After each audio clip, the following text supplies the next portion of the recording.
নমস্কাৰ। যোৱা 25 অক্টোবৰত DWৰ LPUP 5550টা পদৰ যি সেকেন্ড প্ৰভিজনেল মেৰিট লিষ্ট প্ৰকাশ পালে সেইখন প্ৰকৃতাৰ্থত সেকেন্ড প্ৰভিজনেল কাট অফ লিষ্টহে আছিল।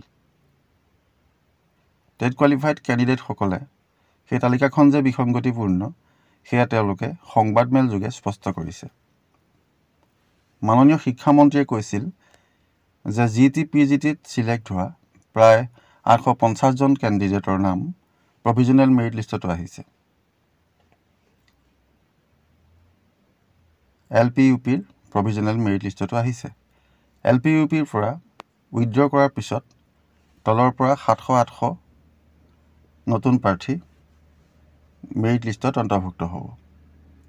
তেনেকুৱা হোৱা হলে cut off first provisional merit লিষ্টতকৈ কোনো জিলাত 2 পৰ্যন্ত হ্ৰাস পালেহেঁতেন, কিন্তু তেনেকুৱা দেখা নগ'ল।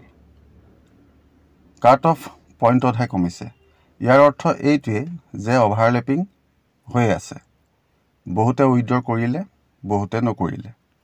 সম্ভৱতঃ অভাৰলেপিং হৈ থকা শ কেণ্ডিডেটৰ ভিতৰত ADRE, GT-PGT, BTR ৰিক্ৰুটমেণ্ট, SRDৰ যোগেদি ৰেগুলাৰ হোৱা শিক্ষকৰ নামো অন্তৰ্ভুক্ত হৈ আছে।